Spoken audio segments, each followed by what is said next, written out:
Hello friends, welcome to study bus. आपका IFT का exam आने वाला है, तो इस वीडियो में मैं आपके साथ कुछ इंपॉर्टेंट टिप्स शेयर करने वाला हूं कि किस तरह से आपको एग्जाम को अटेम्प्ट करना है, सेक्शनल ओवरऑल कट ऑफ को कैसे मैनेज करना है एंड 2 आवर्स के टाइम में किस तरह से अपने स्कोर को मैक्सिमाइज करना है। इसके साथ ही आपको प्रोवाइड करूंगा 30+ आवर्स के वीडियो लेक्चर जो भाई एब्सोल्युटली फ्री है, जिससे आपका पूरा का पूरा रिवीजन इस एग्जाम के लिए हो जाएगा। तो बहुत ध्यान से वीडियो देख लेना। My name is Saurabh Kothari. Let's start. तो सबसे पहले अगर मैं एग्जाम पैटर्न की बात करूं तो जनरली ये पैटर्न रहता है, लेकिन IFT is known for surprises. भाई कभी कभी वो सेक्शन चेंज कर देता है, नंबर ऑफ क्वेश्चन में वो शफलिंग कर सकता है। तो बहुत ज्यादा इंपॉर्टेंट है, जब भी आपका एग्जाम स्टार्ट हो सबसे पहले भाई उसके सारे के सारे इंस्ट्रक्शंस रीड कर लेना। लेकिन अगर मैं लास्ट 2-3 साल की बात करूं तो पेपर पैटर्न कुछ इस तरह का रहा है कि आरसी वर्बल में आपके 35 क्वेश्चन, एलआरडी में आपके 30 क्वेश्चन, क्वांट्स के 25 क्वेश्चन एंड जीके के 20 क्वेश्चन। तो टोटल मेरे सामने 110 क्वेश्चंस है एंड पेपर जो आपका होता है 300 मार्क्स का होता है। और आपका जो फर्स्ट, सेकंड और थर्ड सेक्शन है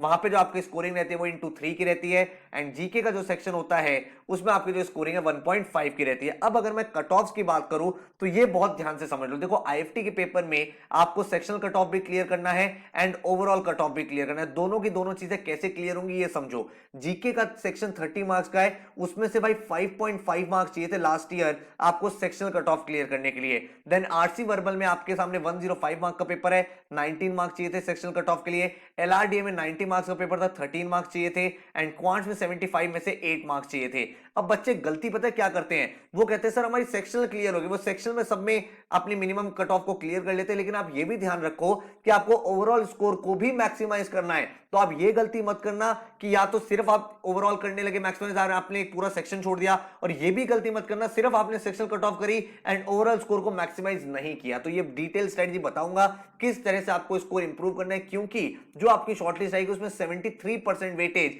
आपके एंट्रेंस की रहने वाली है। तो ओवरऑल स्कोर जिसका ज्यादा होगा उसी को इंटरव्यू के लिए कॉल बाद में किया जाएगा। ठीक है, अब ये सारी की सारी चीजों के लिए जो रिवीजन कंटेंट है जो एब्सोल्युटली फ्री है हर एक बच्चे के लिए, वो आप देख लो। रिसेंटली भाई चैनल पे करंट अफेयर्स की 10 आवर्स की वीडियो मैंने डाली है, आप खुद देख सकते हो उस वीडियो में कितना एफर्ट लगा हुआ है। जनवरी से लेके हर एक मंथ की डिटेल वीडियो वहां पे है, पूरी पूरी कंपाइल। तो वो वीडियो देख लेना, आपका करंट अफेयर सेक्शन पूरा हो जाएगा। जो बच्चे स्टैटिक जी को लेकर थोड़ा सा डाउट में है, भाई 7 आवर्स का डिटेल्ड वीडियो का लिंक मैंने नीचे डिस्क्रिप्शन में दे दिया। सारे के सारे लिंक नीचे डिस्क्रिप्शन में है, वहां से आपका पूरा का पूरा स्टैटिक जी के रिवाइज हो जाएगा।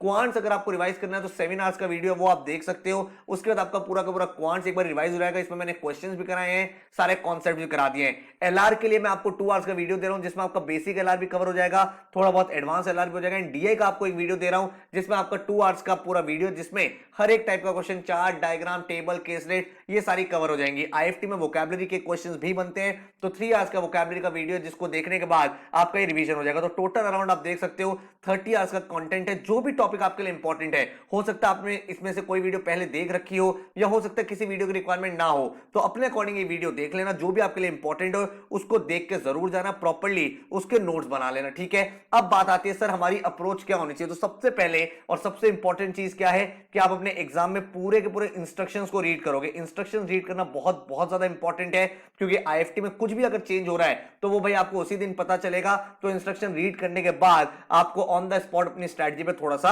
मॉडिफिकेशन करना पड़ सकता है। देन सेकंड, अगर मैं इंपॉर्टेंट चीज की बात करूं तो आपको दो चीजों का ध्यान रखना है, एक तो sectional cut off and sectional cut off के बाद आपको ध्यान रखना है ओवरऑल कट ऑफ। तो मेरी अप्रोच क्या है आपके लिए, मैं आपको समझा देता हूं जो आपको भाई हेल्प कर सकता है। ठीक है, तो ओवरऑल स्कोर को हमें मैक्सिमाइज करने के लिए जो स्ट्रेटजी फॉलो करनी चाहिए वो क्या है। सबसे पहले आप सारे के सारे सेक्शंस की सेक्शनल कट ऑफ क्लियर कर लो। भाई जो जो क्वेश्चन आपको आते हैं इजी इजी क्वेश्चन को सारे अटेम्प्ट कर दो, ताकि हर एक सेक्शन में आपके वो क्वेश्चन हो जाएं जिससे आपकी bare minimum cut off cross हो जाए। देन आपका कोई स्ट्रॉन्ग एरिया होगा, तो स्ट्रॉन्ग एरिया क्या होगा, हो सकता है किसी स्टूडेंट का एलआर हो, किसी का डीआई हो, किसी का वर्बल हो। तो जो भी आपके स्ट्रॉन्ग एरियाज हैं वहां पे अपने स्कोर को आपको मैक्सिमाइज करना है, उसके आपको ज्यादा क्वेश्चंस को अटेम्प्ट करना है। ठीक है, तो अब अगर हम बात करें थर्ड स्टेप जो आपको फॉलो करना है यहां पे, वो क्या है। अगर मैं इंडिविजुअल पेपर की बात करूं, लेट्स से मैं आपसे पूरे पेपर की बात करता हूं, मेरे सामने 4 सेक्शंस है। मेरे सामने क्वांट्स है, मेरे सामने एलआरडीआई है, मेरे सामने जीके है एंड मेरे सामने वर्बल का सेक्शन है। ठीक है, अब इसमें किस तरह का पेपर बनता है ये समझ लो। भाई क्वांट्स में आपके मेजरली क्वेश्चन लगभग आप देखोगे प्रीवियस ईयर जैसे ही होते हैं, मतलब कुछ क्वेश्चन अरिथमेटिक देखोगे, कुछ मॉडर्न मैथ्स देखोगे, कुछ अलजेब्रा अलजेब्रा देखोगे।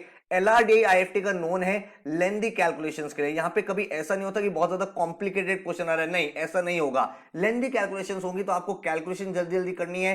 जीके में अगर बात करें तो कुछ क्वेश्चन आप स्टैटिक जीके के देखोगे, कुछ करंट जीके के देखोगे। लास्ट 1 ईयर के आपको करंट अफेयर्स करके जानी है, उसकी 10 आवर्स की वीडियो चैनल पे डाल दिया तो जरूर देख लेना। एंड कुछ क्वेश्चन जरूर ऐसे होंगे जो आप आसानी से कर पाओगे। एंड अगर हम वर्बल की बात करें तो यहाँ पे कुछ क्वेश्चन आप वोकैबुलरी के देखोगे, कुछ आप ग्रामर एरर के देखोगे एंड कुछ आप आरसी के देखोगे। देखो एक चीज ध्यान रखना, यहाँ पे आपको जो आरसीज मिलेंगे ना वो बिल्कुल डायरेक्ट आरसीज होंगे। यहाँ पे ऐसा नहीं होगा बहुत ज्यादा इन्फ्रेंस बेस्ड आरसी, नहीं, आपके सामने क्वेश्चंस होंगे, उन्हीं के आपके डायरेक्ट आंसर पैसेज में होंगे, आपको बस देख के वो वहां पे लिख देने हैं, ठीक है। तो ये चीज का ध्यान रखना। फोर्थ इंपॉर्टेंट चीज, आप अपने टाइम को कैसे मैनेज करोगे। देखो आपके सामने किस तरह से पेपर करा जाता है, हर बच्चे की अपनी स्ट्रेटजी होती है। मैं आपको अपने अकॉर्डिंग बता देता हूं बेस्ट स्ट्रेटजी क्या हो सकती है। तो सबसे पहले आप भाई फर्स्ट 10 मिनट्स में पूरा जीके सेक्शन कर सकते हो, ठीक है, क्योंकि जीके सेक्शन में या तो क्वेश्चन आपको आता है या फिर नहीं आता। तो सबसे पहले आप जीके अटेम्प्ट कर दो, जितने क्वेश्चन आते हैं अपने मार्क कर लो। सेकंड सेक्शन जो मेरे अकॉर्डिंग पिक करना चाहिए वो है वर्बल का। क्यों? क्योंकि वर्बल में रीड ज्यादा करना पड़ता है और आफ्टर 1 आवर 2 आवर्स आपका माइंड एग्जॉस्ट हो जाता है, तो उतने बेटर उतने एफिशिएंट तरीके से आप रीड नहीं कर पाते, तो फिर आप वर्बल सेक्शन को पूरा डील कर सकते हो। देन थर्ड जो आपका स्ट्रॉन्ग एरिया, आपका एलआरडी और क्वांट्स में जो स्ट्रॉन्ग एरिया है वो आप यहां पे पिक कर सकते हो, क्योंकि वहां से आपका कॉन्फिडेंस गेन होगा, ज्यादा क्वेश्चंस आप अटेम्प्ट कर पाओगे।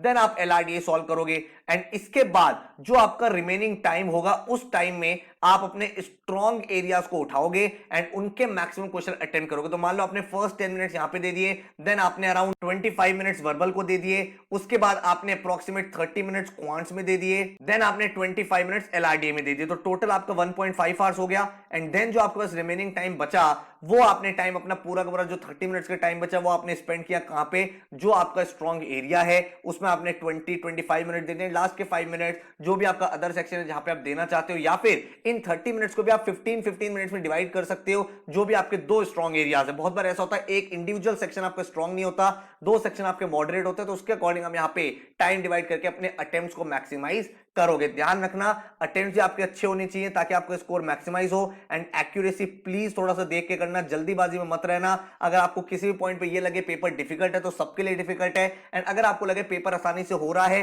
तो ज्यादा ओवर एक्साइटेड नहीं होना है, सिली एरर्स बिल्कुल नहीं करने। तो ये सारी चीजों का ध्यान रख के इस एग्जाम को अच्छे स्कोर के साथ क्रैक कर पाओगे। तो आई होप जो मैंने रिवीजन वीडियोस आपको दिए उनको आराम से देख लेना, नीचे डिस्क्रिप्शन में सारे लिंक्स हैं, और जो मैंने अप्रोच बताई उसको फॉलो करके आप अपने स्कोर को और इंप्रूव कर सकते हो। So all the very best, thank you so much and take care.